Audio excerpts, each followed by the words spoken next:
जय हिंद दोस्तों, नमस्कार। बात कर लेते हैं आज के दिन भर की सारी बड़ी खबरों की, जहां सबसे पहले आपको बताएंगे दोस्तों, बहुत पानी को लेकर पाकिस्तान भारत को दे रहा था गीदड़ भभकिया, इंटरनेशनल लेवल पर उठा रहा था मुद्दा। लेकिन आज की अभी की जो सबसे बड़ी जानकारी सामने आई है दोस्तों, वो ये कि भारत ने कहा कि तुमको पानी चाहिए, लो पानी। बताएंगे कैसे अचानक से डैम खोल दिया भारत ने, तो भारतीयों ने कहा कि डूब मरो भिखारियों। बताएंगे दोस्तों, एक तो भयंकर बारिश, ऊपर से भारत ने खोल दिया सलाल डैम का गेट। पाकिस्तान में मच गया तहलका दोस्तों। वहीं बिलावल की करीबी पाकिस्तानी सांसद उतरी मैदान में। वहीं आपको बताएंगे 48 घंटे का अल्टीमेटम और फिर फाइनल एक्शन। पीओके में प्रदर्शनकारियों ने मुनीर को दी बड़ी चेतावनी कि अगर 48 घंटे के भीतर ये काम नहीं हुए तो उसके बाद हमारा अल्टीमेट रूप देखोगे। आखिर क्या होगा वो अल्टीमेट रूप, इस पर बात करेंगे। वहीं आपको बताएंगे क्या भारत को पाकिस्तान अपने आप सौंप देगा पीओके, जन्नत कश्मीर होगा पूरा। किसने किया ये बड़ा दावा दोस्तों, चौंकने वाला दावा। वहीं सीज फायर के बाद पहली बार चाबहार पोर्ट को निशाना बनाया अमेरिका ने, जो कि भारत के लिए सबसे महत्वपूर्ण चाबहार पोर्ट है। अब इसका क्या होगा दोस्तों। वहीं खामने के अंतिम संस्कार वाले शहर में निकला ट्रंप की मौत का फरमान। बताएंगे लोगों ने लगाए वी विल किल ट्रंप के नारे। वहीं पश्चिम बंगाल से भी बड़ी जानकारी आपको बताएंगे, जहां ममता बनर्जी को फिर आज अभी बहुत बड़ा झटका लगा दोस्तों। एक से बेहतरीन अपडेट आपको बताने वाले हैं, बस आप वीडियो के अंत तक बने रहिएगा। और खबरों में आगे बढ़ने से पहले अगर आप भी मानते हैं कि पीओके अपने आप भारत के साथ विलय होगा, अपने आप भारत से आकर मिलेगा और भारत को ऐसे समय में बस पीओके की जनता का साथ देना चाहिए, तो वीडियो को लाइक करके चैनल को सब्सक्राइब करके बेल आइकन दबा के कमेंट में जय हिंद कहना बिल्कुल मत भूलिएगा दोस्तों। अब बात करते हैं सबसे पहली और बड़ी चौंका देने वाली खबर की, जहां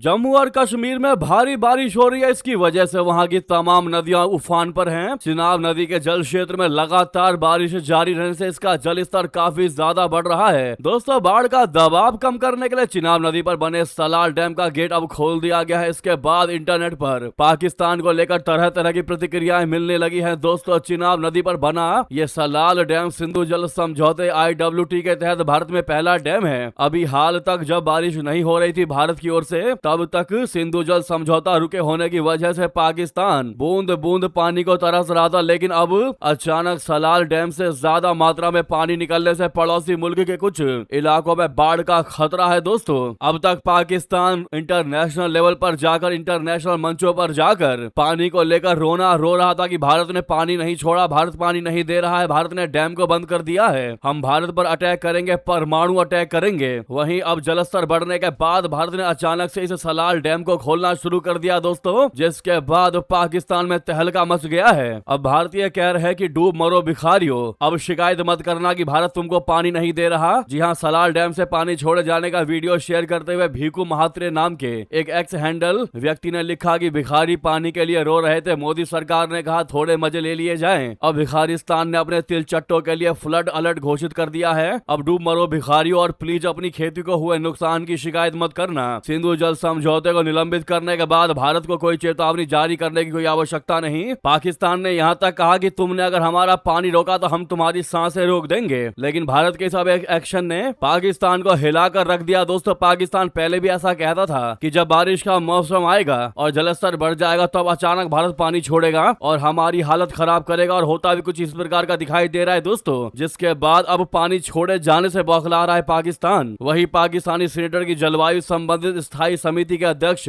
और पूर्व क्लाइमेट मिनिस्टर शेरी रहमान ने पाकिस्तान पर भारत का हाइड्रो वॉर पार्ट 1 शीर्षक से जियो टीवी पर एक लेख लिखा है। वो कहती है कि पाकिस्तान की नदियों को लेकर एक जंग छिड़ी हुई है। ये जंग बांधों, पानी का रास्ता बदलने, डेटा ना देने और एक तरफा घोषणाओं के जरिए लड़ी जा रही है। उस कानूनी ढांचे को धीरे धीरे खत्म किया जा रहा है जिसका दोनों देशों ने 65 सालों तक सम्मान किया। पाकिस्तान भारत पर आरोप लगा रहा है कि भारत जो है वो इस कानून का पालन नहीं कर रहा है, जबकि रियलिटी क्या है दोस्तों हम और आप बहुत अच्छे से जानते हैं। अगर पानी को लेकर इतना ही तड़प रहा है पाकिस्तान, तो फिर जो भारत कह रहा है वो बात क्यों नहीं मानता? क्यों वो आतंकवादियों का खात्मा नहीं कर रहा? जबकि आतंकवाद समाज के लिए सबसे बड़े दुश्मन होते हैं दोस्तों, मानवता के लिए सबसे बड़े दुश्मन होते हैं। ऐसे में भारत तो कुछ गलत कह नहीं रहा, तो फिर पाकिस्तान मानने को तैयार क्यों नहीं है? और अगर पाकिस्तान इन मुद्दों को नहीं मान सकता तो भारत भी इन मुद्दों को नहीं मान सकता। जी हाँ दोस्तों, क्या है इस जानकारी पर आपकी राय अवश्य कमेंट करके बताइएगा। वहीं आपको बता दें नेक्स्ट और बड़ी जानकारी, बड़ी खबर,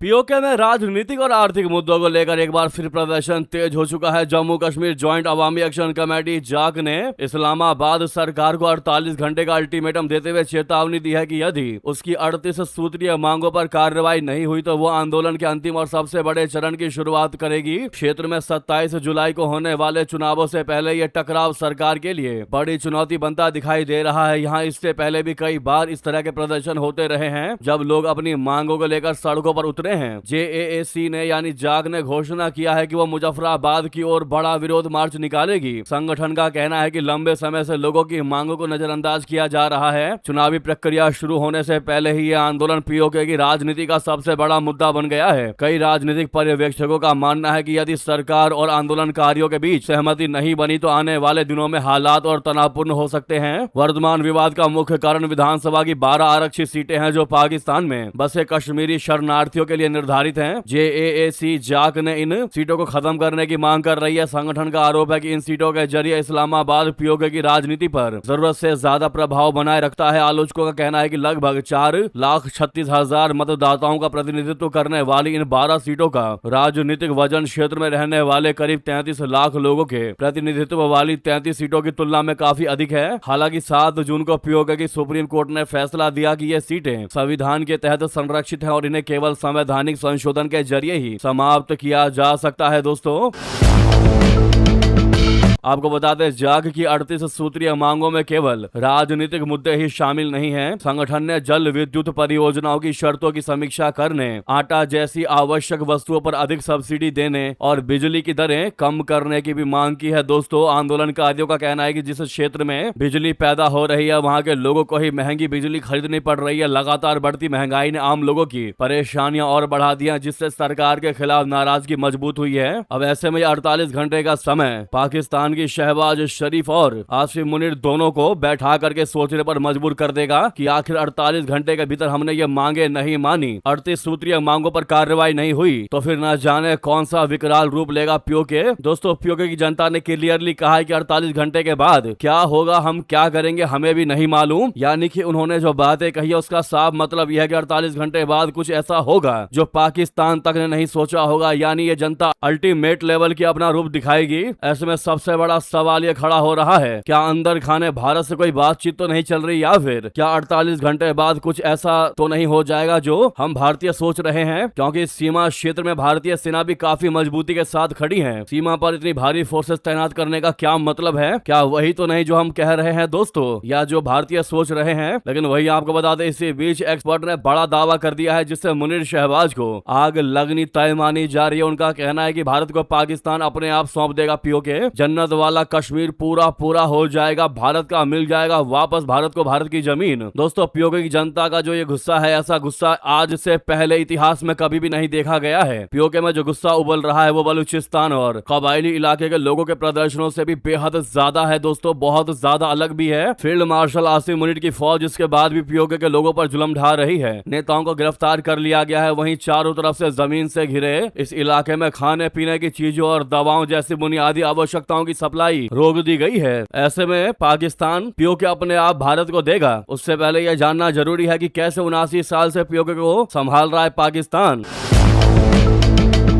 दोस्तों जीएस सोडी के मुताबिक बीते 79 साल से पाकिस्तान जो है वो पीओके को संभालने में बिल्कुल भी कामयाब नहीं रहा, वो नाकाम रहा। उसे यह बात हर हाल में समझनी होगी कि पीओके भारत का ही हिस्सा था और भारत का ही होकर रहेगा। जिस दिन पाकिस्तान को यह समझ में आ जाएगा वो पीओके पर अपना दावा छोड़ सकता है, उसे मजबूर होना पड़ जाएगा क्योंकि पीओके के लोग खुद ही भारत में शामिल हो जाएंगे। भारत समेत पूरी दुनिया में पीओके को लेकर पाकिस्तान के खिलाफ गुस्सा और प्रदर्शन होते रहते हैं, चाहे अमेरिका, ऑस्ट्रेलिया या यूके क्यों ना हो, हर जगह पीओके को लेकर बवाल रहता है। भारत सरकार भी लगातार यही कहती आई है कि पीओके भारत का हमेशा से हिस्सा रहा है और आगे भी रहेगा। ऐसे में बढ़ते दबाव और चौतरफा प्रदर्शनों के चलते पाकिस्तान पीओके को भारत को सौंपने पर मजबूर हो सकता है। दोस्तों पाकिस्तानी हुकूमत और फौज को यह बात समझनी होगी कि पीओके को जोर जबरदस्ती के साथ नहीं मिलाया जा सकता। पीओके के लोग भारत में विलय चाहते हैं, ये बात वो कई बार कह चुके हैं। पीओके को जबरन मिलाने के प्रयास से पाकिस्तान के खिलाफ मौजूदा प्रदर्शनों से बड़ा आंदोलन खड़ा हो सकता है। उन्होंने कहा कि पाकिस्तान पाकिस्तान की सरकार पीओके के लोगों को दोयम दर्जे का समझती है। वहाँ पर ना तो खाना है और ना ही पीने का पानी, अस्पताल, स्कूल जैसी बुनियादी सुविधाओं की हालत भी बदतर है। अब ऐसे में आप ही बताइए दोस्तों, जब मूलभूत सुविधाएं ही नहीं मौजूद है पीओके में, तो फिर जनता क्यों जाना चाहेगी पाकिस्तान के साथ। ऐसे में अब 48 घंटे बाद देखते हैं दोस्तों क्या होगा। लेकिन रिक्वेस्ट है जो हमारे साथ जुड़े हैं उनका थैंक यू, और जो पहली बार वीडियो को देख रहे हैं वो सब्सक्राइब करके बेल आइकन अवश्य दबा लीजिएगा। और आप सभी से रिक्वेस्ट है जो भी वीडियो को देख रहे हैं अभी तक लाइक नहीं किया इस वीडियो को, तो लाइक के बटन जो सामने मौजूद है दोस्तों उसको जरूर प्रेस कर दीजिएगा, ताकि ये मैसेज, ये वीडियो पाकिस्तान तक जाए और उसको पता चले कि भारतीय क्या चाहते हैं और भारत अपना हिस्सा लेकर ही मानेगा। वहीं आपको बता दें, अमेरिका ने सीज फायर के बाद पहली बार ईरान के रणनीतिक चाबहार पोर्ट के आसपास सैन्य कार्रवाइयां की है। दोस्तों इस हमले ने सिर्फ पश्चिम एशिया में तनाव नहीं बढ़ाया है, बल्कि भारत की सबसे महत्वपूर्ण विदेशी रणनीतिक परियोजनाओं में से एक पर भी चिंता खड़ी कर दी है। चाबहार बंदरगाह भारत के लिए सिर्फ एक पोर्ट ही नहीं बल्कि मध्य एशिया और अफगानिस्तान तक पहुँच का रणनीतिक प्रवेश द्वार है। भारत ने इस बंदरगाह के विकास और संचालन में बड़ा निवेश किया है। अगर इस क्षेत्र में संघर्ष बढ़ता है तो भारत के व्यापार, कनेक्टिविटी और रणनीतिक हित प्रभावित हो सकते हैं। अमेरिकी हमले के बाद चाबहार में कई धमाकों और बिजली गुल होने की जानकारी सामने आई है। अमेरिकी सेना का कहना है कि उसने समुद्री ढांचे और सैन्य ठिकानों को निशाना बनाया, जिनका इस्तेमाल ईरान कथित तौर पर अंतर्राष्ट्रीय जहाजों के खिलाफ कर रहा था। वहीं ईरान ने इसे सीज फायर का उल्लंघन बताते हुए कड़ी प्रतिक्रिया देने की चेतावनी दी है। दोस्तों आप सभी को मालूम ही है कि भारत के लिए चाबहार जो है वो कितना ज्यादा महत्वपूर्ण है। और इससे भी बड़ी बात, अभी भारत ने हाल ही में ईरान के साथ हाल के सालों में चाबहार पोर्ट के ऑपरेशन को लेकर समझौता किया है। इसके तहत भारत की company India ports global limited यानी आईपीजीएल इस बंदरगाह के एक टर्मिनल का संचालन कर रही है। भारत का लक्ष्य चाबहार को एक बड़े क्षेत्रीय व्यापारिक और लॉजिस्टिक्स हब के रूप में विकसित करना है। दोस्तों अगर चाबहार और उसके आसपास सैन्य तनाव बढ़ता है तो इसका सीधा असर भारत के व्यापारिक मार्गों, ऊर्जा सुरक्षा और मध्य एशिया तक कनेक्टिविटी योजनाओं पर पड़ सकता है। साथ ही साथ भारतीय निवेश और पोर्ट पर चल रही परियोजनाओं पर भी जोखिम बढ़ सकता है। पश्चिम एशिया में बढ़ते तनाव के बीच भारत की नजर अब इस बात पर होगी कि चाबहार पोर्ट और वहां चल रही भारतीय परियोजनाएं कितनी सुरक्षित रहती हैं और क्षेत्र में हालात आगे किस दिशा में बढ़ते हैं। वहीं दोस्तों अमेरिका के अटैक्स के बाद खामनेई के अंतिम संस्कार वाले शहर में ट्रंप की मौत का फरमान निकाला गया। तेहरान ने इसके जवाब में बहरीन और कुवैत में कई सैन्य ठिकानों को भी निशाना बनाया। ईरान अपने सर्वोच्च नेता अयातुल्लाह अली खामनेई के अंतिम संस्कार की तैयारी में है। खामनेई को मशहद में दफनाया जाएगा। इससे ठीक पहले मशहद में ट्रंप के खिलाफ पोस्टर लग गए हैं। ईरानी लोगों ने ट्रंप को खत्म करने की बात कही है। दरअसल अमेरिका ने खामनेई के अंतिम संस्कार से ठीक पहले मशहद के 2 बड़े पुल उड़ा दिए थे। ईरान ने दावा किया कि अमेरिका खामनेई के जनाजे में रुकावट डालना चाहता है। इस बीच मशहद के एक होटल के बाहर ट्रंप के नाम का पोस्टर देखा गया। इस पर लिखा था we will kill Trump. Trump के खिलाफ इससे पहले भी ईरान में नारे लगाए गए थे। खामनेई की श्रद्धांजलि रैली के दौरान ईरानी लोगों ने ट्रंप को मारने की मांग की थी। वहीं बता दें अभी अभी की जानकारी सामने आ रही है कि ईरान पर तीसरी बार फिर अमेरिका ने हमला किया। बंदर अब्बास को किया तबाह। जॉर्डन, कुवैत और बहरीन में भी धमाके। दोस्तों अमेरिका ने आज शाम को एक बार फिर ईरान पर हवाई हमला कर दिया। इस बार ईरान की पोर्ट सिटी बंदर अब्बास को निशाना बनाया गया है। बंदर अब्बास से कई धमाकों की खबरें हैं। बताया जा रहा है कि अमेरिकी हमलों में ईरानी सेना और आईआरजीसी से जुड़े मिलिट्री इंफ्रास्ट्रक्चर को निशाना बनाया गया है। इसके जवाब में ईरान ने अमेरिकी सहयोगी अरब देशों जॉर्डन, बहरीन और कुवैत पर भी हवाई हमले किए। ईरान की मेहर न्यूज एजेंसी की रिपोर्ट के अनुसार हॉर्मुज स्ट्रेट पर बसे ईरानी पोर्ट सिटी बंदर अब्बास में और धमाके सुने गए हैं। एजेंसी ने इन हमलों में किसी के भी हताहत होने की सूचना नहीं दी है। हालांकि प्रत्यक्षदर्शियों ने बताया है कि धमाकों वाली जगहों के काले धुएं के गुबार उठते नजर आए हैं। बंदर अब्बास ईरान के हॉर्मुज गान प्रांत की राजधानी है और फारस की खाड़ी के नजदीक स्थित है। यह ईरान का आर्थिक, सैनिक और व्यापारिक दृष्टि से महत्वपूर्ण एक बंदरगाह शहर है। तो वहीं आपको बता दें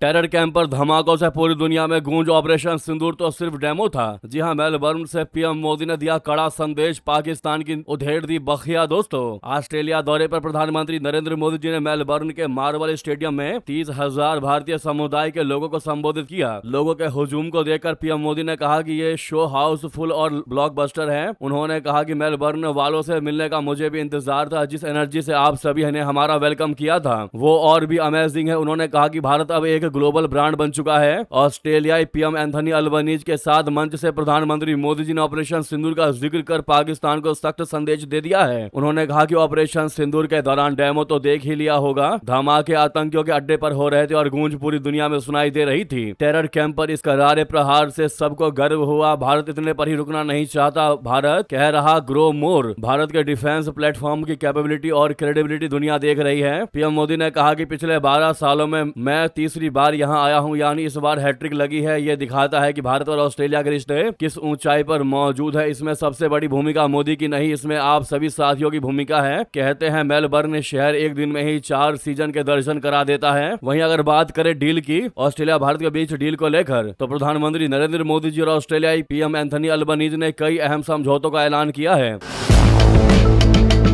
मेलबर्न में दोनों देशों के प्रधानमंत्रियों ने ऑस्ट्रेलिया भारत के ऐतिहासिक संबंधों, लोगों के आपसी जुड़ाव, साझा रणनीतिक हितों और एक दूसरे के प्रति सम्मान पर जोर दिया है। दोनों नेताओं ने भारत ऑस्ट्रेलिया व्यापक रणनीतिक साझेदारी मजबूत करने की साझा प्रतिबद्धता को दोहराया है। सैन्य सहयोग बढ़ाने पर जोर के साथ साथ यूरेनियम सप्लाई और सुरक्षा समेत कई क्षेत्रों में समझौते हुए हैं। गुरुवार को मेलबर्न में अपने ऑस्ट्रेलियाई समकक्ष एंथनी अल्बनीज के साथ संयुक्त प्रेस कॉन्फ्रेंस को संबोधित करते हुए मोदी जी ने भारत और ऑस्ट्रेलिया के बीच बढ़ते सुरक्षा सहयोग पर जोर दिया। उन्होंने बताया कि सुरक्षा के क्षेत्र में सहयोग बढ़ाने के लिए हमने संयुक्त घोषणा पत्र पर हस्ताक्षर किए हैं। भारत ऑस्ट्रेलिया के साझा बयान के अनुसार रक्षा समेत इन 10 अहम क्षेत्रों में समझौते हुए हैं, जिनमें रक्षा क्षेत्र में सहयोग, समुद्री सुरक्षा पर जोर, यूरेनियम और एलएनजी समझौता, वहीं आर्थिक सुरक्षा को आगे बढ़ाना, साथ ही महत्वपूर्ण खनिजों पर सहयोग, फिर ऊर्जा और जलवायु परिवर्तन पर सहयोग समझौता, वहीं साइबर अहम टेक्नोलॉजी पर समझौता, अंतरिक्ष टेक्नोलॉजी में सहयोग, लोगों के बीच संबंध मजबूत करना और 10वां स्थिर इंडो पैसिफिक को बढ़ाना। दोस्तों, ये 10 सबसे बड़े सैन्य सहयोग पर जोर दिया गया। दोस्तों, इस मुद्दे पर आपकी क्या है निज राय, जरूर कमेंट करके बताइएगा। रिक्वेस्ट है, जहां पर भी आपका ग्रुप हो, व्हाट्सएप, फेसबुक, एक्स पर वीडियो को शेयर करना मत भूलेगा। लगे हाथ तो वीडियो को लाइक करके चैनल को सब्सक्राइब करके बेल आइकन दबा के कमेंट में जय हिंद कह दीजिएगा। मिलते हैं आपसे अगली बड़ी खबर में। यहां तक बने रहने के लिए आप सभी का बहुत बहुत धन्यवाद, बहुत बहुत आभार। जय हिंद, जय भारत।